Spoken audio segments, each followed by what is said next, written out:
بسم اللہ الرحمن الرحیم بسم اللہ الرحمن الرحیم اللہم صلی علی محمد وآل محمد رب اشرح لی صدری ویسر لی امری واحلل عقدۃ من لسانی یفقہوا قولی۔ پروردگار کا لاکھ لاکھ شکر ہے کہ اس نے ہمیں توفیق دی اور ان چند دنوں میں اس کی کتاب کو ہم نے ایک سمجھنے کی کوشش کی۔ ماہ رحمت اور ماہ مغفرت میں قرآن ہمارے لیے شفیع ہے، اور یہ وہ کتاب ہے کہ جس کے سلسلے سے ملتا ہے کہ کچھ لوگوں کی قرآن کریم شکایت کرے گا، اور شکایت یہ ہوگی کہ پروردگار لوگوں نے جن کے لیے تو نے مجھے نازل کیا تھا مجھے تنہا چھوڑ دیا۔ تو کم سے کم اس ماہ مبارک رمضان میں ایک توفیق پروردگار کی جانب سے ہوتی ہے کہ قرآن کریم کی تلاوت اور قرآن کریم کو پڑھنے کے ساتھ ساتھ بعض ایسے دروس بھی ہوتے ہیں کہ جن میں ہم شریک ہوتے ہیں، اور الحمدللہ یہ ہمارے سوسائٹی میں اور سماج میں اب یہ بہتری آ رہی ہے کہ تلاوت اور پڑھنے سے بڑھ کر تھوڑا آگے بڑھ رہے ہیں اور اس کو سمجھنے کی بھی کوشش کر رہے ہیں، اور یہ درس جو ہے وہ اسی سلسلے کی ایک کڑی تھا جس کا آج آخری مرحلہ ہے۔ اور آج الحمدللہ جو آج کا دن گزرا امام حسن مجتبیٰ علیہ السلام کریم اہل بیت اطہار، تو درس کے آغاز سے پہلے چونکہ مناسبت امام حسن مجتبیٰ علیہ السلام کی ہے، انہی کے سلسلے سے ایک دو باتیں۔ ایک تو امام حسن مجتبیٰ علیہ السلام کی زندگی میں جو چیز ملتی ہے وہ بہت اہم، وہ یہ کہ آپ نے اپنی زندگی میں مخلوق پروردگار خلق خدا کا خیال رکھا، غریبوں، ناداروں، فقیروں، مسکینوں، ان سب کو آپ اپنے پیش نظر رکھتے تھے اور جو ہو سکا آپ نے کیا۔ مولا کے سلسلے سے مختلف ایسے واقعات ہیں جو تاریخ کے دامن میں محفوظ ہیں۔ ایک واقعہ اس میں سے، ایک تو مولا کی زندگی میں انفاق کے سلسلے سے آپ جب دیکھیں گے تو ایک پہلو ملے گا انفاق کا کہ امام حسن مجتبیٰ علیہ السلام مختلف جگہوں پر کبھی کسی کا قرض معاف کر رہے ہیں، کبھی کسی کے ساتھ جا رہے ہیں اس کی مشکل کو حل کرنے کے لیے، اور کبھی جو ہے وہ کہیں کوئی ستم دیدہ ہے، پریشان حال ہے، وہ آپ کو لے کے جا رہا ہے تو اس کی جو ہے مشکل کشائی کر رہے ہیں۔ دوسری طرف عبادت کا ایک پہلو ہے کہ امام زین العابدین علیہ السلام فرماتے ہیں کہ کان الحسن بن علی اعبد الناس فی زمانہ وازہد الناس۔ فرماتے ہیں کہ امام حسن مجتبیٰ علیہ السلام اپنی زندگی میں سب سے زیادہ عبادت کرنے والے تھے اور سب سے زیادہ زاہد تھے۔ زہد کے سلسلے سے یہ ہے کہ تعریف کی ہے مولا کائنات امیر المومنین علی بن ابی طالب علیہ السلام نے کہ پوچھا کہ زہد کیا ہے، تو آپ نے کہا کہ کلمتین، دو ہی چیزیں ہیں۔ زہد کیا ہے؟ دو ہی چیزیں ہیں کہ جو پروردگار نے دیا ہے اس کے ملنے پر بہت زیادہ خوش مت ہو، خوشی تو ہوتی ہے لیکن بہت زیادہ خوش مت ہو، اور اگر کچھ پروردگار نے تم سے لے لیا ہے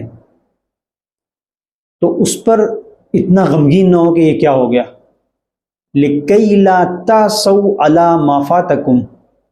وَلَا تَفْرَحُوا بِمَا آتَاكُمْ۔ یہ دو جملے مولانا نے بتایا۔ زہد یہ ہے کہ انسان جب کچھ اسے مل جائے تو اتنا خوش نہ ہو کہ بس اب وہ اللہ کو بھلا دے، جب چھن جائے تو یہ نہ ہو کہ پروردگار تو نے میرے ساتھ کیا کیا۔ اس کی بہت اچھی مثال جو ہے ایک آغا قراتی نے دی ہے، خوبصورت مثال ہے۔ کہتے ہیں آپ نے بینک میں دیکھا ہوگا کیشیئر کو، اب تو خیر کیشیئر ختم ہی ہو گئے، بہت کم بینک میں رہ گئے، پہلے ہوتے تھے کیشیئر، اب وہاں پر جا کر آپ دیکھتے تھے پہلے، اب تو وہ تصور بھی نہیں ہے نوٹ کی گڈیاں ہوتی تھی، اس طرح سے وہ کیشیئر جو ہے وہ آپ کو دے رہا ہے، اور آپ بہت سارا مثلا پیسہ لے کے جاتے تھے بینک میں رکھنے کے لیے، تو وہ اپنا کر کے سب حساب کتاب رسید دیتا تھا. تو اسی کی انہوں نے مثال دی کہ کیشیئر کسی سے اگر پیسہ لے رہا ہوتا ہے بہت خوش نہیں ہوتا کہ مجھے مل رہا ہے، اس کو نہیں مل رہا ہے، اس کو تو اس بینک کے اکاؤنٹ میں ڈالنا ہے، اس کی جاب ہے، اس کو تو رسید بنا کے دے دینا ہے، یہ ریسیو، بس وہ ریسیو کی وہ دے گا کہ ریسیو ہو گیا ہے، یہ بینک میں چلا جائے گا. تو کیشیئر کے پاس آپ جائیں کہ بھائی تو بتاؤ تم سے ہم لینے آتے ہیں تو تمہیں کیا کھلتا ہے؟ تو کہے گا نہیں، وہ بھی اس کی جاب ہے. اس سے جب آپ پیسہ نکالتے ہیں تب بھی وہ نہیں کہتا کیوں نکال رہے ہو بھائی، تمہارا پیسہ ہے آپ نکال رہے ہیں، آپ اپنے اکاؤنٹ میں ڈال رہے ہوتے تب بھی وہ کچھ نہیں ہوتا اس کو. تو جب اسے پیسہ ملتا ہے تب بھی وہ خوش نہیں ہوتا، بلکہ کبھی کبھی تو اس کو یہ ہوتا ہے کہ کیا ہے، لکھنا پڑے گا نا، حساب کتاب کرنا پڑے گا، وہ خالی بیٹھا ہوا ہے، اس کو ملتا ہے تو جو ملتا ہے تو بہت خوش نہیں ہوتا، اس سے لیتے ہیں جب بہت غمگین نہیں ہوتا. تو انہوں نے اس مثال سے سمجھانا چاہے کیوں، اس لیے کہ وہ اس کی جاب ہے، وہ کر رہا ہے. تو ایک زاہد انسان جو ایک بندہ پروردگار ہے وہ بھی کیشیئر کی طرح ہے، جب نعمتیں اسے ملتی ہیں تو بہت خوش نہیں ہوتا کہ کیا ہو گیا، چونکہ ان نعمتوں کا حساب ہونا ہے، اور جب لے لی جاتی ہے تب بھی وہ نہیں. جس نے نعمت دی تھی جب تک اس نے سمجھا کہ یہ اس کی صلاحیت ہے تو اس نے وہ نعمت دی، اور یہ اس کو مثلا سنبھال کے رکھ سکتا ہے تو اس نے نعمت دی. تو پروردگار تیرا شکر ہے کہ تو نے نعمت دی، اور جب تو نے نعمت لے لی تب بھی تیرا شکر ہے کہ تو نے نعمت لے لی. یہ نعمت میری تھی ہی نہیں، جو بھی اس دنیا کے اندر ہے، جو بھی پروردگار نے ہمیں نوازا ہے،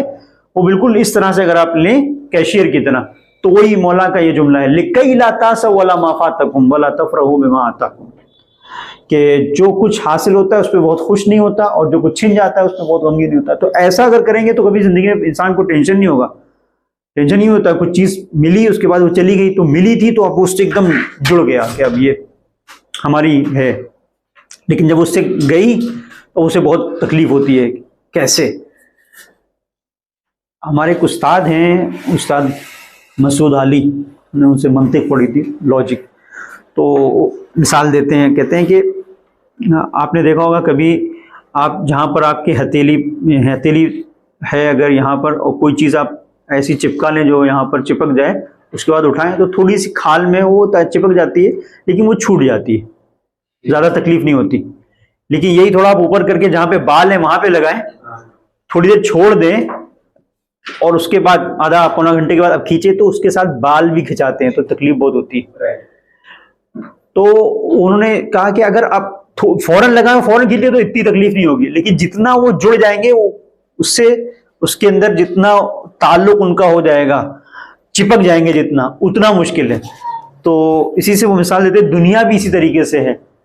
دنیا میں جتنی بھی چیزیں ہیں وہ بالوں کی طرح ہیں، جب چپک گئے آپ اس سے، آپ اس کو چھڑائیں گے، جب فرشتے موت آتا ہے تو آپ کو بہت تکلیف ہوتی ہے، یہ کیا ہوا، یہ دنیا مجھ سے چھین رہی ہے، تو انسان چیختا پکارتا ہے. تو وابستگی جو ہے وہ اس طرح کی ہوتی ہے، تعلقات جو ہیں وہ ایسے ہوتے ہیں.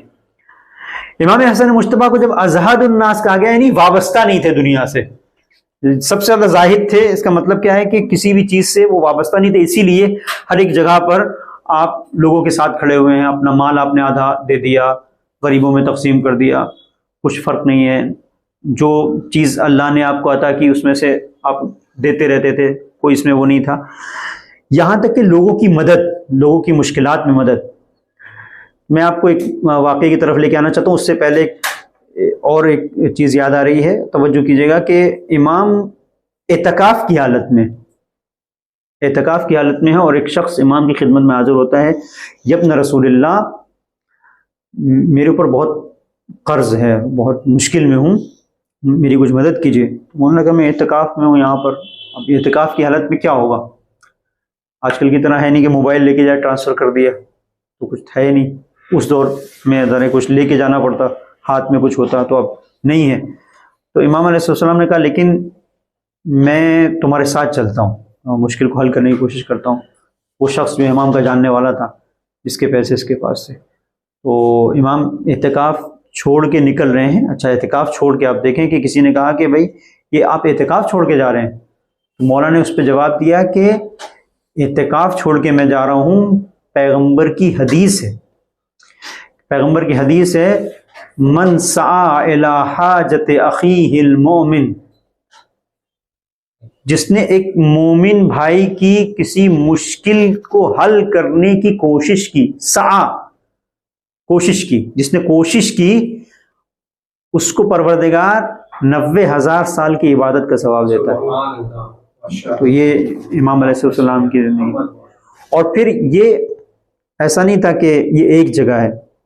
تاریخ میں ہے کہ ایک شخص پریشان حال آتا ہے مسجد حرام میں، خلیفہ سوم بھی ہے اور امام حسن مجتبیٰ بھی، امام حسین علیہ السلام سید الشہداء، اور آپ کے ساتھ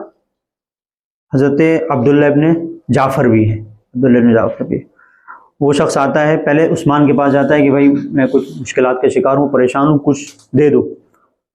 تو عثمان نے وہاں پر تاریخ کہتی ہے 5 درہم اسے دیے۔ اس نے کہا یہ تو میرے کسی کام کے نہیں ہے۔ تو اس نے کہا بھائی میں یہی دے سکتا ہوں، جبکہ نام کے آگے کیا لکھا جاتا ہے وہ کو پتہ ہے۔ سب سے بڑا۔ تو اس کے بعد جو ہے، اس کے بعد بھی 5 درہم۔ تو وہ تھوڑا سا ہوا کہ بھائی یہ تو میری مشکل حل نہیں ہوگی، تو کہا کہ میں تمہیں راستہ بتاتا ہوں۔ تو اس لیے ہم کہہ سکتے ہیں کہ بھائی نام میں صحیح کم سے کم نہیں دیا، راستہ تو بتایا۔ تو راستہ بتایا کہ بھائی یہ دیکھو راستہ۔ کچھ وہ لوگ ہیں جو راستہ بتانے کی وجہ سے غنی ہو جاتے ہیں، اور کچھ وہ لوگ ہیں کہ جو راستہ نہیں بتاتے، راستہ بھی بتاتے ہیں اور دیتے بھی ہیں، اور اپنے نام کے آگے کچھ لکھتے بھی نہیں ہیں۔ اور خدا کہتا ہے لا نرید منکم جزاء، یعنی انما نطعمکم لوجہ اللہ، یہ منزل ہے کہ یہ جو دیتے ہیں یہ عطا کرتے ہیں اللہ کی راہ میں عطا کرتے ہیں۔ انما نطعمکم، ہم طعام دیتے ہیں، کھلاتے ہیں، انما نطعمکم لوجہ اللہ لا نرید منکم جزاء ولا شکورا، انہیں نہ جزا چاہیے، نہ جزاء ولا شکورا، نہ شکریہ چاہیے۔ پھر ادھر سے آواز آتی ہے وَكَانَ سَعْيُكُمْ مَشْكُورًا، پھر پروردگار کہتا ہے تمہاری سعی، تمہاری کوشش مشکور ہے۔ اب ادھر دیکھیں امام فرماتے ہیں من سعى الى حاجت اخیہ المؤمن، یہ وہی ہے وَكَانَ سَعْيُكُمْ مَشْكُورًا۔ تو جو مومن کی حاجت روائی کے لیے سعی کرتا ہے، کوشش کرتا ہے، تو خدا کہتا ہے وَكَانَ سَعْيُكُمْ مَشْكُورًا، تو یہ کوشش جو ہے تمہاری قابل شکر ہے۔ تو کہا کہ وہ فلاں جگہ پہ 2 لوگ دیکھو بیٹھے ہوئے ہیں، 3 لوگ ہیں، ان میں سے 2 وہ ہیں جو ایک ماں کی اولاد ہیں، ایک ماں کے فرزند ہیں، اور یہاں پر تمہاری مشکل آسان ہو سکتی ہے، اور گھرانہ ایک ہی ہے۔ یہ 3 لوگ ہیں، ان میں سے 2 ایک ماں کی اولاد ہیں، اور وہ جس ماں کی اولاد ہیں وہ خیر و برکت کا سبب، خیر بہرحال وہ آتا ہے، اور آنے کے بعد امام حسن مجتبیٰ علیہ السلام کے بعد اپنی مشکل کو بیان کرتا ہے۔ امام نے اس کو دینے سے پہلے کچھ سوال کیا کہ بتاؤ جب بھی کوئی مشکل میں گرفتار ہوتا ہے، پریشان ہوتا ہے، 3 چیزیں ہونی چاہیے۔ سوال کرو تو 3 چیزیں ہونی چاہیے، اگر یہ 3 چیزیں نہیں تو سوال مت کرو کسی سے۔ انہوں نے بتایا 3 چیزیں کیا ہیں۔ پہلی چیز، دیت کسی کی گردن پر ہو، قتل کر دیا کسی کو سہون، اب دیت ہے، گھر والے اس کے کہتے ہیں اتنا دو نہیں تو جیل میں رہنا ہے یا تو قصاص ہوگا۔ اس کا طریقہ ہے دیت اگر آپ ادا کر دیں اور گھر والے راضی ہو جائیں تو شریعت میں ہے کہ وہ آپ سے پھر قصاص نہیں لیا جائے گا، وہ آپ نے اس کو ان کے ورثاء کو، وارثوں کو راضی کر لیا کچھ دے کر، اور وہ بہت زیادہ ہوتی ہے دیت۔ اب مثلا کسی کی دیت فرض کریں کہ 80 لاکھ ہے، 1 کروڑ ہے، 2 کروڑ ہے، اس زمانے میں تو اور مشکل ہو جائے گی اس کے لیے۔ ہاں، تو وہ کیا کرے؟ تو کہا کہ اگر کوئی اس پریشانی میں ہے، دیت والا مسئلہ ہے، تو وہ مانگ سکتا ہے کسی سے، کہہ سکتا ہے کہ بھائی میرے ساتھ میں دیت کا مسئلہ ہے، میں نہیں دے سکتا ہوں، کیا کروں گا، گھر بیچ دوں، کیا کروں، بال بچے ہیں، گھر ہے، نہیں ہو سکتا۔ دوسرا مرحلہ، کسی کے اوپر اتنا قرض ہے کہ وہ زندگی گزار ہی نہیں سکتا، قرض اتنا زیادہ ہے، پریشان ہے، جہاں جا رہے ہیں لوگ قرض مانگ رہے ہیں، تو ایسا شخص اپنے قرض کی ادائیگی کے لیے۔ تیسری بات یہ ہے کہ ایک انسان مسکین ہو جائے، مسکین، کچھ بھی نہ ہو اس کے پاس، اتنا پریشان ہو جائے کہ کچھ ہے ہی نہیں اس کے کھانے پینے کے لیے، وہ مانگ سکتا ہے۔ تو اب یہ بتاؤ میں تمہیں دے رہا ہوں، ان 3 مشکلوں میں سے تمہاری کوئی مشکل ہے؟ اس نے کہا ان میں سے کوئی ایک مشکل ہے۔ مولانا نے اب اس سے نہیں پوچھا، بہت زیادہ قریدہ نہیں کہ کیا ہے بتاؤ نہیں، اس کا مطلب یہ ہے کہ آپ کوئی مستحق ہے تو تھوڑا بہت پتا کریں کہ بھئی آپ کو یقین ہو جائے کہ ہاں یہ استحقاق رکھتا ہے، اس کو دے دیں۔ مولانا نے اس کو دیا۔ جب مولانا نے دیا تو یہاں پہ ایسا تو نہیں ہے کہ دے دیا تو دوسرا جو ہے وہ کہے گا بھئی ہاں ہو گیا، جیسے ہم لوگ ہوتے راستے میں جا رہے ہیں، اب کوئی غریب فقیر مثلا آیا تو اگر دو لوگ ہیں تو ایک نے دے دیا تو دوسری کی طرف دیکھتا ہے تو کہتے ہیں ہو تو گیا بھائی، ایک ہی میں ہو گیا دونوں. تو یہاں پر یہ جود و کرم کا سرچشمہ ہے. امام حسین علیہ السلام نے دیکھا کہ میرے بڑے بھائی نے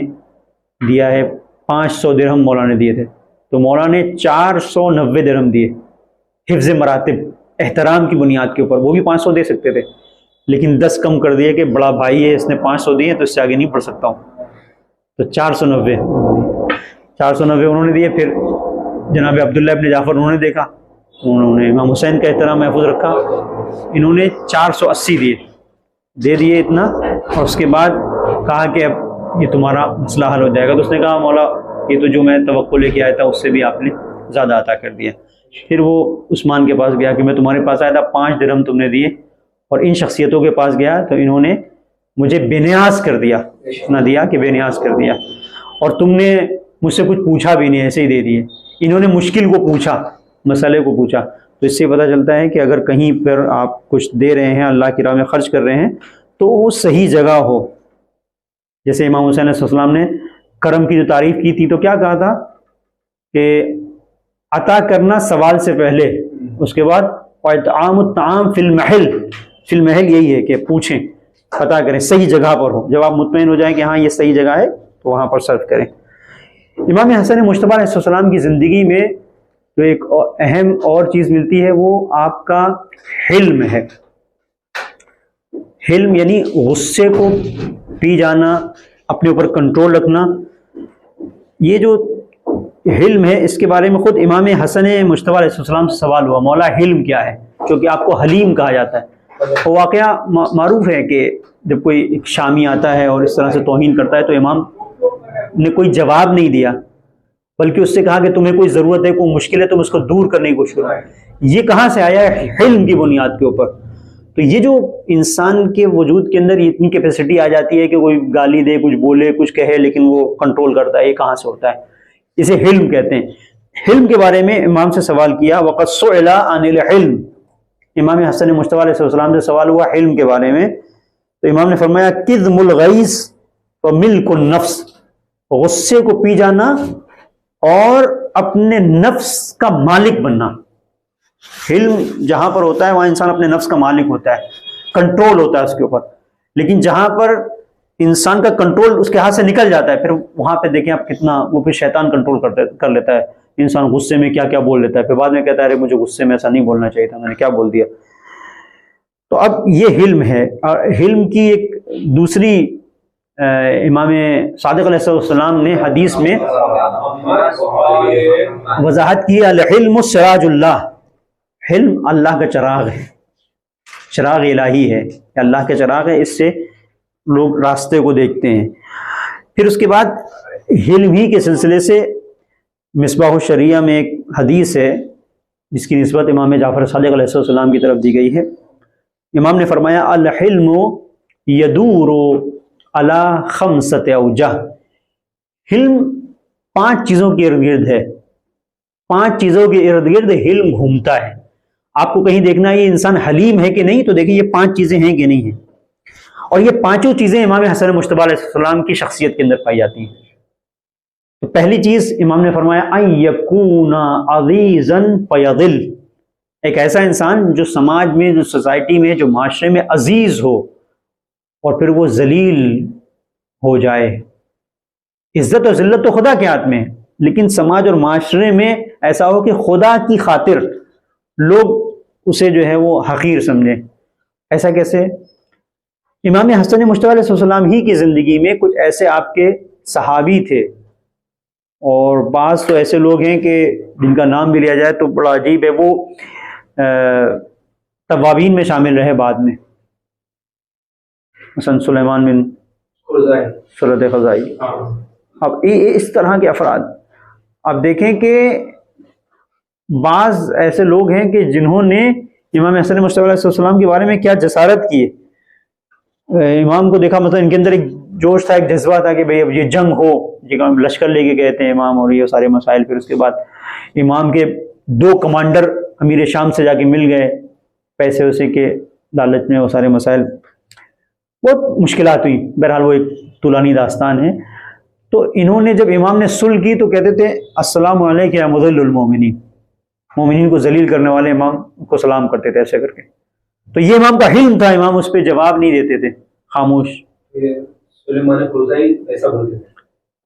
یہ کچھ افراد ہیں، اس میں ہم بعد میں بات کریں گے، اس طرح کے افراد تھے اس میں، ہاں اس طرح کے افراد تھے ذرا۔ تو یہ بہت سارے امام کے قریبی جو جاننے والے لوگ ہیں شیعوں میں، بعض ایسے تھے جو سمجھتے نہیں تھے، حقیقت میں شیعہ نہیں تھے، اندر سے جو جس طرح سے امام حسین علیہ السلام کے ساتھی تھے ویسے نہیں تھے۔ بعد میں انہوں نے توبہ کی، بعد میں جو ہے سب مسائل ہوئے۔ بہرحال ان یکون عزیزا فیذل، انسان عزیز ہو اور ذلیل ہو جائے۔ تو امام عزیز تھے پہلے لوگوں کے درمیان، صلح کی اپنے ہی لوگوں کے درمیان میں، لوگ جو ہے ان کو ذلیل سمجھنے لگے، جبکہ حقیقت میں جو عزت تھی وہ خدا نے دی ہوئی تھی، وہ اپنی جگہ پر تھی، وہ تو اس کو کوئی ادھر سے ادھر نہیں کر سکتا، لیکن لوگوں کے بیچ میں۔ پھر دوسری چیز ان یکون صادقا فیتہم، آپ سچے ہوں لیکن آپ کو جھوٹ کی نسبت دی جائے، آپ سچے ہو لیکن آپ کے اوپر تہمت لگائی جائے، جو کام آپ نے نہیں کیا ہے۔ یعنی عجیب عجیب چیزیں ہوئی ہیں۔ امام جعفر صادق علیہ السلام مسجد میں ہے، ایک شخص آیا، وہاں پہ اپنی پوٹلی رکھی اور دیکھا کہ امام کے سامنے وہ اپنا نماز پڑھنا شروع کی، نماز پڑھی، دیکھا پوٹلی اٹھائی، چلا گیا۔ اس کے بعد اس کو لگا کہ تو اس میں سے کچھ غائب ہو گیا ہے، تو چونکہ امام صادق وہاں بیٹھے تھے، کہا کہ آپ نے چرائے، میں کیوں لوں گا؟ تو بہرحال امام نے، جبکہ اس کو پھر تاریخ میں ہے کہ وہ جو اس کا مال تھا، امام نے کہا میں نے نہیں لیا ہے لیکن واپس کیا، لیکن تو کہہ رہا ہے تو لے۔ اس کے بعد وہ کچھ دور جایا، پھر جا کے راستے میں اسے واپس ذہن میں آیا کہ نہیں، واپس پلٹا کہ نہیں میں نے کہیں اور رکھ دیا تھا اور یہ مل گیا مجھے۔ وہ واپس آیا پھر وہاں کہ نہیں، میں نے غلط نسبت دی، تو یہ لے لیجیے آپ واپس۔ انہوں نے کہا ہم جو دے دیتے ہیں وہ واپس نہیں لیتے، جاؤ۔ ان یکون صادقا فیتہم، تو یہ حلم ہے کہ انسان سچا ہو لیکن اس کے اوپر تہمت لگائی جائے۔ اور یدعو الی الحق فیستخف بہ، حق کی طرف بلائے لیکن اسے ہلکا سمجھا جائے، اس کی اہمیت نہ کوئی سمجھے۔ حق کی طرف وہ دعوت دے رہا ہے لیکن اس کو کچھ سمجھ نہیں رہا ہے۔ او ان یؤدی بلا جرم، حلیم شخص یہ ہوتا ہے کہ او ان یؤذی بلا جرم، اس کو اذیت دی جائے، او ان یؤذی بلا جرم، بغیر کسی جرم کے اس کو اذیت دی جائے، پریشان کیا جائے۔ یہ پانچویں اس کی صفت ہے۔ او ان یطالب بالحق ویخالفوہ فیہ، وہ حق کی طرف دعوت دے لیکن لوگ اس کی مخالفت کریں۔ امام حسین مجتبی علیہ السلام کے ساتھ یہ پانچوں چیزیں ہیں۔ پھر امام جعفر صادق علیہ السلام فرماتے ہیں فَإِنْ أَتَيْتَ كُلًّا مِّنْهَا حَقًّا فَقَدْ أَصِبْتَ، فَإِنْ أَتَيْتَ كُلًّا مِّنْهَا، اگر تم نے یہ پانچوں چیزیں تمہارے وجود کے اندر پائی جاتی ہیں، فَقَدْ أَصَبْتَ، تو اب تم حلیم ہو۔ امام حسین مجتبی علیہ السلام کی زندگی میں یہ حلم ہمیں نظر آتا ہے۔ اور امام کی بہرحال آج چونکہ ولادت کی تاریخ تھی لہٰذا یہ گفتگو کی، اب یہاں پر اس کو روکتے ہوئے ہم اپنا یہ جو آخری درس ہے اس کی طرف آتے ہیں۔ آج کا 2 درس ہے کہ سورہ حجرات، ہم نے آپ کی خدمت میں عرض کیا تھا کہ کل جب کبھی یہ 9 نمبر کی آیت تھی، 9 نمبر کی آیت، کہ 2 گروہوں کے درمیان میں جب کبھی جھگڑا ہو جائے، آیت کہتی ہے ان طائفتان من المؤمنین اقتتلوا، جب مومنین کے 2 گروہ آپس میں قتال کریں، فصلحوا بینہما، تو ان کے درمیان میں اصلاح کرو۔ قتال کرنے کا مطلب، اب یہاں پہ آگے مکارم شیرازی نے اس کی وضاحت کی ہے کہ یہاں پر کہا جا رہا ہے قتال کریں، اس کا مطلب یہ نہیں کہ قتال کریں، قتال کرنا لڑنا یعنی تلوار سے لڑنا، قتل ایک دوسرے کو کرنا، اسے قتال کہتے ہیں۔ لیکن آپ کہتے ہیں یہ تفسیر میں، تفسیر نمونہ میں آیت اللہ مکارم شیرازی کہ اقتتلوا کا یہاں پر جو جس طرح سے قرآن کی آیت بیان کر رہی ہے، وہ جو قرینہ ہے وہ بیان کر رہا ہے کہ آپس میں جھگڑا کرنا۔ اب یہ جھگڑا ایک دوسرے کو تانا مار کے ہو، جوتے چپل مار کے ہو، یا قتال کے ذریعے سے ہو، اسی اقتتلوا میں تینوں چیزیں آئیں گی۔ تو جیسا کہ اس شان نزول میں بھی ہے کہ 2 لوگ آپس میں انہوں نے جھگڑا کیا، ایک اپنے قوم والوں کو کہہ رہا تھا کہ وہ ایسے، دوسرا وہ کہہ رہا تھا، تو انہوں نے اپنے جوتیوں کو اٹھا لیا مارنے کے لیے۔ اس آیت کی جو شان نزول ہے اس کے اندر یہ بات بھی ملتی ہے، اور وہ بھی کہ اوس و خزرج کے قبائل میں آپس میں اختلاف ہوا تھا اور جھگڑا ہوا تھا۔ اب یہاں پر قرآن کہتا ہے ان طائفتان من المؤمنین اقتتلوا فاصلحوا بینہما، تو اگر ایسا کبھی ہو جائے کہ دو لوگ جھگڑا کرنے لگے اور جھگڑا ہاتھ پیر اور اس طرح اس منزل پہ پہنچ جائے کہ ہاتھ پائی تک نوبت پہنچ جائے، فصلہ بینہما، تو دونوں کے درمیان میں آپ کے لیے ضروری ہے کہ صلح کرائیں۔ فإن بغت احداہما علی الاخری، اور اگر ایک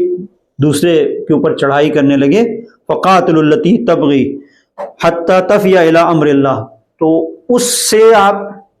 قتال کریں، یعنی اگر وہ ہاتھ پیر چلا رہا ہے تو ہاتھ پیر چلائیں، زبان چلا رہا ہے تو زبان چلائیں، تلوار چلا رہا ہے تو تلوار چلائیں، جو کہ سامنے سے حملہ کر رہا ہے اس کو آپ روکنے کی کوشش کریں۔ فإن فاءت فصلہ بینہما بالعدل، تو اگر آپ ایسا کرنے کے لیے آگے بڑھے تو فصلہ بینہما بالعدل، تو عدل کے ذریعے سے ان دونوں کے درمیان میں اصلاح کرائیں۔ واقسطوا ان اللہ یحب المقسطین، اب بالعدل کا مطلب کیا ہے؟ عدل کے ذریعے سے انصاف، یعنی انصاف تو ہے ہی ہے، یعنی ان کا جو میل ملاپ آپ کرا رہے ہیں، بالعدل کا مطلب یہاں پر ایک گہرا پوائنٹ ہے، وہ یہ کہ دو لوگ ہیں، انہوں نے جھگڑا کیا، جھگڑا کس بات پہ ہوا؟ تو کبھی کبھی میل ملاپ کرا دیں کہ بولے چھوڑو تم اپنے حق سے گزر جاؤ، تم اپنے حق سے گزر جاؤ، بات چیت یعنی معاملہ بات چیت سے رفع دفع کرو، معاملہ ختم کرو۔ بالعدل کا مطلب یہ ہے کہ وہ اصلی پوائنٹ کہ جہاں سے جھگڑا شروع ہوا ہے، جب تک وہ حل نہیں ہوگا، بالعدل کا مطلب یہ ہے تب تک یہ اصلاح نہیں ہوگی۔ کبھی کبھی کیا ہوتا ہے کہ وہ اصلی پوائنٹ چھوڑ دیتے ہیں، اصلاح کرا دیتے ہیں، پھر وہ کبھی اصلی پوائنٹ دبی ہوئی چنگاری کی طرح دب جاتا ہے، پھر ہوا چلتی تو پھر وہ ان کو پتہ چلتا ہے کہ نہیں ابھی اصلی بات تو ہماری رہ ہی گئی، پھر جھگڑا ہوتا ہے۔ تو جب تک یہ اصلی پوائنٹ حل نہ ہو تب تک وہ جھگڑا ہوتا رہے گا، لہذا بالعدل کا ہے۔ واقسطوا، اور ان کے درمیان میں انصاف کرو، ان اللہ یحب المقسطین، کہ پروردگار انصاف کرنے والوں کو پسند کرتا ہے۔ پھر اس کے بعد 10ویں آیت، انما المؤمنون اخوہ، مومنین تمہارے بھائی ہیں، فاصلحوا بین اخویکم، تو اپنے بھائیوں کے درمیان میں اصلاح کرو، واتقوا اللہ، اللہ کا تقوی اختیار کرو، لعلکم ترحمون، کہ شاید پروردگار تمہارے اوپر رحم نازل کرے۔ تو میں نے آپ کی خدمت میں عرض کیا کہ اس میں اوس و خزرج دو قبیلے، ان لوگوں کے درمیان میں یہ جھگڑا ہوا تھا، اور بعض نے کہا ہے کہ دو انصار تھے، آپس میں ان کا اختلاف ہو گیا تھا، ایک دوسرے سے کہہ رہا تھا کہ میں اپنا حق تو تم سے لے کے رہوں گا، دوسرا اس سے کہہ رہا تھا، اور پہلا کہتا تھا کہ میرا قبیلہ بڑا ہے، دوسرا کہتا میرا قبیلہ بڑا ہے، اور اس طرح سے لوگ رسول اللہ کے پاس آئے۔ تو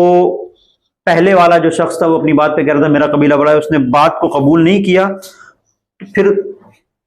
اس قبیلے کے کچھ لوگ جو ہے اس کے ساتھ میں ہو گئے، پھر دوسرے والے کے ساتھ میں ہو گئے، پھر وہ اپنا شمشیر لے کے، پہلے تو جوتی چلنے سے شمشیر چلی، تو پھر وہاں پر یہ آیت نازل ہوئی کہ تم لوگ بیٹھے دیکھا مت کرو جب آپس میں جھگڑا ہو رہا ہے کہ بھی کیا ہوگا، اس سے پہلے کہ گھر میں برتن چلیں انسان جو ہے وہ صلح کرا لے، اس سے پہلے کہ ایسا کچھ ہو تو انسان صلح کرا لے۔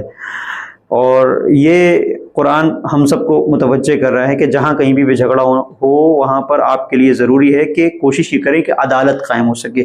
اور وہ جھگڑے کی جو اصل جڑ ہے وہ ختم ہو سکے۔ جھگڑے کی اصل اگر ختم نہیں ہوگی تو بار بار پھر جھگڑا ہوتا رہے گا، بڑھتا رہے گا، ختم نہیں ہوگا۔ اب یہاں پر ایک چیز ہے،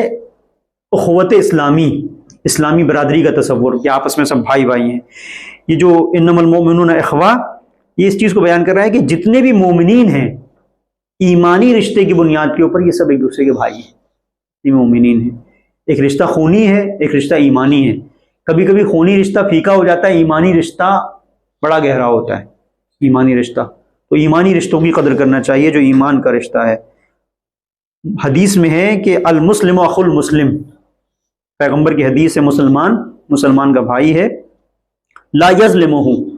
نہ ظلم کرتا ہے، ولا یخذلہ، اور نہ اس کے اوپر ستم کرتا ہے، نہ اس کو چھوڑتا ہے تنہا مشکلات میں۔ مسلمان دوسرے مسلمان کو مشکلات میں تنہا نہیں چھوڑتا۔ ولا یسلمہ، اور جو زمانے کی گردشیں ہوتی ہیں وہاں پر بھی اسے اکیلا نہیں چھوڑتا ہے، پریشانیوں میں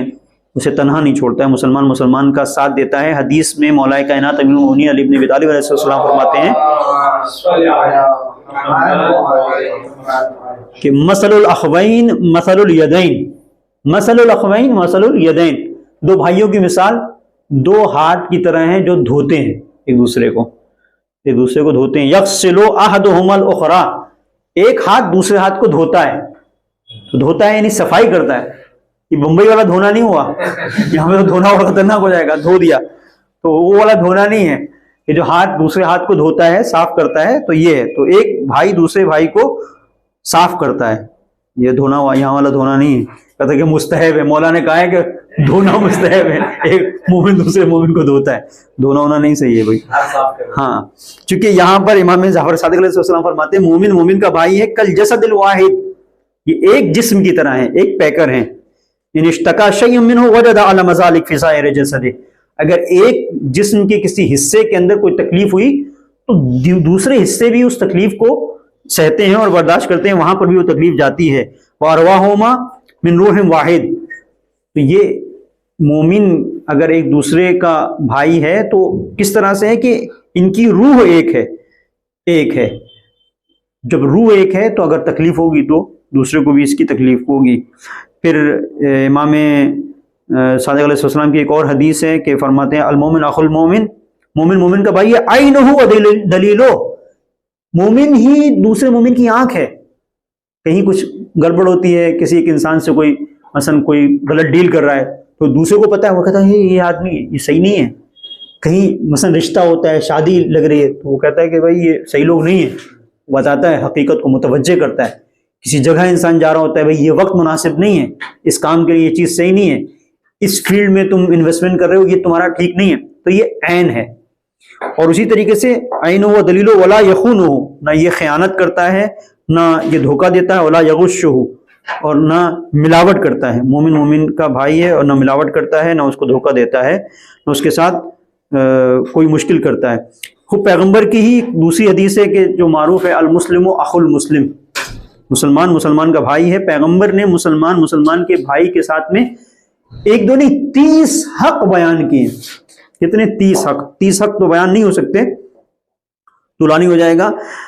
جو کچھ چند حقوق میں آپ کی خدمت میں عرض کرتا ہوں۔ قال رسول اللہ صلی اللہ علیہ وآلہ وسلم للمسلم علی اخیہ 30 حقا، ایک مسلمان بھائی کے دوسرے مسلمان بھائی پر 30 حق ہیں، پیغمبر نے کتنے حق بتائے؟ 30 عدد حق بتائے، اور یہ وہ حق ہیں لا براۃ لہ منہا، اس میں سے کسی میں چھوٹ نہیں ہے، اس حق کو ادا کرنا ہے، الا بالاداء بالعفو، یا ادا کرنا یا معاف کر دے، وہ کہہ دے گا ہاں ٹھیک ہے چلو میں تمہیں معاف کر، لیکن یہ تھی یغفر ذلتہ، اس کے لیے مغفرت کرے، دعا کرے کہ اس کی جو کوتاہیاں ہیں، یغفر ذلتہ، جو اس کی کوتاہیاں ہیں، جو کمیاں ہیں، اگنور کرے، جانے دے، اب ہر ایک چیز کو آپ پکڑ کے بیٹھیں گے تو وہ نہیں چلے گا، تو مومن کا ایک حق یہ ہے یغفر ذلتہ، کہ اس کی کوتاہیوں سے درگزر کرے، یرحم عبرتہ، اور جہاں پر وہ ناراض ہے، کہیں پر کوئی ایسی چیز ہے کہ جہاں پر مشکلات میں ہے تو اس کے ساتھ ایک اچھا سلوک کرے، یرحم، رحم کا سلوک کرے، ویستر عورتہ، اور جہاں پر کچھ چیزیں پوشیدہ ہیں اس کی، ان کو چھپا کے رکھے تو ان کا اظہار نہ کرے، یقیل عثرتہ، اگر کسی جگہ پر وہ کہیں واپس پلٹا ہے کہ بھائی ایک کام تھا اور اس کو لگا کہ نہیں ہم مثلا مجھے اس کو ایک کمی رہ گئی ہے، اس کو پورا کرنا ہے، فرض کریں کہ کوئی چیز آپ سے لی تھی، آپ نے اس کو بیچ دی، وہ پشیمان ہوا، اس نے کہا نہیں بھیا مجھے نہیں چاہیے، تو مومن کا حق یہ ہے کہ اس کو واپس کرے اور کہیں کہ ٹھیک ہے، یقبل معذرتہ، اگر کہیں پر وہ سوری بول رہا ہے، عذر پیش کر رہا ہے تو اس کو معاف کرے، یہ نہیں کہ یہ سوری کیا ہوتا ہے، کچھ لوگ ایسے وہ توقع رکھتے ہیں کہ دل میں کہ سوری بھی بولے، پھر وہ سوری بولتے تو کہتے ہیں یہ سوری کیا ہوتا ہے، تو یہ سب مناسب نہیں ہے۔ وَيَرُدُّ غیبتہ، اور جب اس کی جو غیبت اگر کہیں پر ہو رہی ہے تو اس کو پلٹائے، یعنی مطلب ایسا کرے کہ اس کی جو غیبت کہیں پر ہوئی ہے کوشش کرے کہ اس کی بھرپائی کرے، اور اس کے بعد یدیم و نصیحت، اس کے ساتھ ہمیشہ اچھا سلوک کرے، نصیحت کا سلوک کرے، یحفظ خلتہ، تو یہ مختلف اس کے حقوق ہیں، یشہد میتہ، اس کی میت میں مثلا شریک ہو، یجیب دعوتہ، اس کی دعوت کو قبول کرے، یقبل ہدیتہ، اس کے ہدیے کو قبول کرے، تو یہ پورے 30 حق حضرت محمد مصطفیٰ صلی اللہ علیہ وآلہ وسلم نے یہاں پر بیان کیے ہیں، 30 حق مولانا نے بیان کیے۔ دیکھیں نام آتا ہے مولا کا، حضرت محمد مصطفیٰ صلی اللہ علیہ وسلم نے بیان کی، صلوات پڑھیں محمد والے محمد کا۔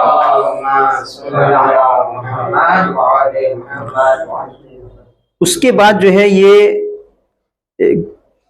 آیت جو ہے یہ 10ویں آیت تھی کہ انما المؤمنون اخوہ فاصلحوا بین اخویکم واتقوا اللہ لعلکم ترحمون۔ پھر 11ویں آیت میں جو ہمارا آج کا جو ہے وہ تقریباً یہاں پر ہم اس کو تمام کریں گے اس گفتگو کو، اور انشاءاللہ اس کے بعد کبھی اور موقع ملا تو 11ویں آیت میں قرآن کریم کہہ رہا ہے یا ایھا الذین آمنوا لا یسخر قوم من قوم، ایک قوم دوسرے قوم کا مسخرہ نہ اڑائے، مذاق نہ کرے، عسیٰ ان یکونوا خیرا منہم، کہ ہو سکتا ہے کہ کچھ چیزیں بہتر ہوں اور تم اسے مذاق کے طور پر لے رہے ہو، ولا نساء من النساء، عورتیں عورتوں کا مذاق نہ اڑائیں، عسیٰ ان یکون خیرا منہن، ہو سکتا ہے وہ جن کا تم مذاق اڑا رہے ہو تم سے بہتر ہو اور تم کا مذاق اڑا رہے ہو، ولا تلمزوا انفسکم ولا تنابزوا بالالقاب، اور لوگوں کو تم برے القاب سے یعنی اس طرح سے ایک دوسرے کو طعنہ مت دو، ولا تلمزوا انفسکم، یعنی یہ بہت اہم مرحلہ ہے کہ ایک دوسرے کو عیب جوئی کے ساتھ میں ایک دوسرے کی تلاش کرنا، ٹو میں رہنا، اس کے بعد اسے طعنہ دینا، قرآن اس سے روکتا ہے کہ یہ چیز صحیح نہیں ہے۔ پھر اس کے بعد قرآن کہتا ہے وَلَا تَنَابَزُوا بِالْأَلْقَابِ بِئْسَ الْإِسْمُ الْفُسُوقُ بَعْدَ الْإِيمَانِ، سب سے خطرناک چیز یہ ہے، بری چیز یہ ہے کہ وہ نام جو فسوق کے بعد ہیں، یہ فسوق کے زمانے میں ہے، ایمان لانے کے بعد کسی کا نام ہے، مثلا فرض کریں کہ الگ الگ جو بعض لوگ جیسے نہیں پہلے کسی اور مذہب میں تھے، مثلا شنکر نام تھا، بعد میں وہ مسلمان ہو گئے، نام محمد رکھ لیا، محمد رکھ لیا تو محمد پکارو نا، کیوں شنکر پکارو؟ یہ جو پرانے نام تھے ان کو چھوڑ دو، لیکن بعض لوگ جو ہے وہ اس پہ رہتے ہیں کہ نہیں وہ یہی کہنا ہے۔ وَمَن لَّمْ يَتُبْ فَأُولَٰئِكَ هُمُ الظَّالِمُونَ، اب اس میں اگر کوئی توبہ نہیں کرتا ہے تو یہ وہ لوگ ہیں جو ظالمین میں سے ہیں، یہ لوگ ہیں جو ظالمین میں سے ہیں۔ اب اس میں دیکھیں روایت میں ہے کہ یہ جو شان نزول ہے اس آیت کی، یہ کچھ ایسے لوگوں کے بارے میں ہے کہ جو ایک دوسرے کا مذاق اڑایا کرتے تھے، خاص طور پر ثابت بن قیس کے لیے کہ یہ میں نے عرض کیا تھا ان کے کان جو ہے وہ سنتے نہیں تھے، کانوں سے اونچا سنتے تھے، تو مسجد میں یہ تو پہلے پرانی داستان تھی جو میں نے شان نزول بیان کی کہ انہوں نے رسول کی آواز پر آواز کو بلند کیا، پھر یہ پریشان ہوئے۔ ان کے سلسلے سے ہے کہ مسجد میں جب آتے تھے تو ایک جگہ پر لوگ جو ہے پیغمبر کے برابر میں جگہ رکھ دیتے تھے ان کے لیے، تو یہ وہاں پر آ کر اپنا بیٹھ جاتے تھے، نماز پڑھتے تھے تاکہ پیغمبر کی آواز کو سن لیں نزدیک ہو کے۔ ایک دن جو ہے وہ دیر میں آئے، مسجد میں آئے، لوگ جو ہے نماز پڑھ کر اب بیٹھے ہوئے تھے، تو یہ راستے کو چیرتے ہوئے جو ہے وہ وہاں تک پہنچنا چاہتے تھے، کچھ نے کہا کہ بیٹھ جاؤ یہیں پر، تو بیٹھ گئے لیکن بہت غصہ ہوئے، تو کسی سے پوچھا کہ تمہارا نام کیا ہے، ایک آدمی سے پوچھا غصے میں، جو آگے بیٹھ گیا تھا ان کی جگہ پر مثلا یا اس سے آگے جانا چاہتے تھے، تو اس نے اپنا نام بتایا، تو انہوں نے کہا کہ فلاں عورت کے تم بیٹے ہو، ایسا کر کے نام لیا، فلاں عورت کے بیٹے ہو، اور ماں کا نام اچھے انداز سے نہیں لیا، جاہلیت میں جس طرح سے لیتے تھے ویسے لیا، تو وہ بہت ناراض ہوا وہ شخص کہ اس طرح سے تم کر رہے ہو، تو اس وقت یہ آیت نازل ہوئی، ٹھیک ہے، اس وقت یہ آیت نازل ہوئی کہ ایسے ایک دوسرے کے نام کو طعنے کے ذریعے سے، برے القاب کے ذریعے سے نہ پکارو۔ یہ جو ہے وَلَا نِسَاءٌ مِّن نِسَاء، یہ کہتے ہیں کہ جناب ام سلمہ کے سلسلے سے ہے کہ بعض پیغمبر کی جو ازواج تھیں وہ ام سلمہ کا خاص لباس تھا، ان کو اچھا نہیں لگتا تھا، اور خود روایت میں جو چیز ہے وہ یہ کہ ام سلمہ کا قد تھوڑا چھوٹا تھا، تو ایسے کر کے بولتے تھے چھوٹے قد کو، جس طرح سے ہمارے یہاں بولتے ہیں، تو وہ جو ہے اس طرح سے چڑھاتے تھے ام سلمہ کے سلسلے سے، کچھ ازواج جو ہے ان کو اس طرح کی باتیں کرتی تھی، مذاق بناتی تھی، مثلا چھوٹا سا قد ہے یہ وہ، اس طرح کی باتیں، تو قرآن نے یہاں پر آ کر روکا ہے، منع کیا ہے۔ اچھا، اب جو ہے ایک وَلَا يَغْتَبْ بَعْضُكُمْ بَعْضًا، اس میں کچھ لوگ ایک دوسرے کی غیبت کرتے تھے، تو یہاں پر بھی قرآن نے ان کو بھی روکا ہے کہ ایک دوسرے کی غیبت نہ کرو۔ اس کے بارے میں ہے کہ جناب سلمان کے سلسلے سے ہے کہ جناب سلمان اور اسامہ، ان کے بارے میں ہے کہ کچھ لوگوں نے آپس میں ان کی غیبت کی، اور وہ طولانی وہ ہے، چونکہ وقت ہو گیا ہے، میں اس کو یہاں پر ابھی نہیں بیان کرنا چاہتا، اس کو چھوڑتا ہوں۔ اور جناب صفیہ کے سلسلے سے بھی اسی طرح کی بات ہے، جناب صفیہ ہویئی بن اخطب کی بیٹی تھی، جو ایک یہودی تھا، منافق تھا، اس کی بیٹی اسلام لے کے آئیں، پیغمبر کے ساتھ آپ کی شادی ہوئی۔ تو ان کو بھی اسی طریقے سے لوگ کہتے تھے وہ منافق کی بیٹی، یہودی کی بیٹی ہے، اس طرح سے۔ تو پیغمبر بہت ناراض ہوئے، تو انہوں نے جناب صفیہ سے کہا کہ تم کہو کہ نہیں میں پیغمبر کی زوجہ ہوں، تو کیوں ان کو اس کے باپ سے تم پکارتے ہو؟ تو بہرحال یہ پوری جو سورہ حجرات میں یہاں تک جہاں تک ہم نے بیان کیا، چند چیزیں اب تک اس سورے سے ہم نتیجہ حاصل کرتے ہیں۔ ایک چیز تو سب سے پہلے یہ کہ انسان اپنی زبان پر کنٹرول رکھے، زبان کے کنٹرول کے ساتھ انسان اپنے دل کو پاکیزہ بنائے۔ دل کو پاکیزہ بنانے کے بعد کوشش یہ کرے کہ کہیں پر بھی رسول اور آل رسول نے جو کچھ کہا ہے اس سے آگے نہ بڑھے، اور اس کے بعد کا پھر یہ مرحلہ ہے کہ کسی کو لعن طعن کے ذریعے سے نہ پکارے، کسی کو اس کا مذاق نہ اڑائے، کہ قرآن کہتا ہے کہ نہیں ہو سکتا ہے وہ چیزیں اس کے لیے اچھی ہوں جس کو تم کہہ رہے ہو کہ بھئی اللہ نے اسے خلق کیا ہے۔ اس لیے روایت میں ہے کہ اگر لوگوں کو یہ پتہ ہوتا کہ پروردگار نے اپنی مخلوق کو کتنی محنت سے خلق کیا ہے تو کوئی کسی کو اس طرح سے لعن طعن نہ کرتا، اور کوئی کسی کے سلسلے سے ایسی بات نہ کرتا کہ جس سے آپس میں تصادم پیدا ہوتا۔ اور اس کے بعد یہ جو آخری 9 نمبر اور 10 اور 11 نمبر کی آیت ہے، یہ ہمیں کچھ اخلاقی مسائل کو بیان کرتی ہے، اور وہ اخلاقی مسائل میں سب سے پہلی چیز یہ ہے کہ اگر دو لوگوں کے درمیان میں جھگڑا ہو رہا ہے تو ایسا نہیں کہ اس کو چھوڑ دو، ختم کرو، یہ تمہاری ذمہ داری ہے۔ فصلحو، اصلاح کرو، دونوں لوگوں کے بیچ میں اصلاح کرو، اور تمہارا رشتہ جو ہے وہ ایمان کا رشتہ ہے، مومن کا بھائی ہے، تو ایک دوسرے کے ساتھ میں بھائی بن کے رہو۔ بھائی کے پھر حقوق ہیں جو پیغمبر نے 30 حقوق بیان کیے تھے، میں نے کچھ اس میں سے آپ کی خدمت میں بیان کیے۔ پھر اس کے بعد جو ہے وہ یہ کہ اجتنبوا کثیرا من الظن، ایک دوسرے کے بارے میں بدگمانی مت کرو۔ کثیرا من الظن، جو بہت سارے جو بدگمانی، کوئی کہیں چلا گیا اور تہمہ، ولا تجسسوا، تجسس میں مت رہو کہ یہاں پہ کوئی چیز مل جائے، اس کی کوئی چیز مل جائے، اس کا کوئی پوائنٹ مل جائے، نہیں، نظر انداز کرو، اگنور کرو جیسے پیغمبر تھے۔ تو یہ وہ ایک مختصر سا تھا کہ آپ لوگوں کے بہرحال تعاون سے اور آپ کی شرکت سے، سب کی مدد سے یہاں تک ہم لوگ پہنچے کہ کسی حد تک اس سورے کے بعض مفاہیم کو ہم سمجھنے کی کوشش کر سکیں۔ انشاءاللہ 25 کو ظاہراً اس کا ایگزام بھی ہوگا، تو اس میں آپ کوشش کریں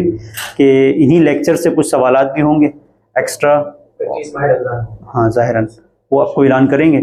اور اس میں جو چیزیں بھی اگر فرض کریں کہ ان سوالات جو آپ کے سامنے آئیں گے تو اس کو آپ حل کرنے کی اگر کوشش کرنا چاہتے ہیں تو یہی لیکچرز ہیں، انہی کے اندر سے سوالات رہیں گے، تو اس کو آپ سن لیں گے، ایک دو بار سن لیں گے تو پورا آپ کے ہاتھ میں وہ اصل مطلب آ جائے گا۔ سوالات تو چلے ایک راستہ ہے سمجھنے کا، لیکن اصل چیز ہے وہ جو آپ کی ذہن میں آئے گا، آپ کے دل میں آئے گا، نور ایمانی اور نور قرآنی۔ پروردگار اس نور قرآنی کے ذریعے سے ہم سب کے دلوں کو منور فرمائے انشاءاللہ۔ وصلی اللہ علی محمد وآلہ الطاہرین۔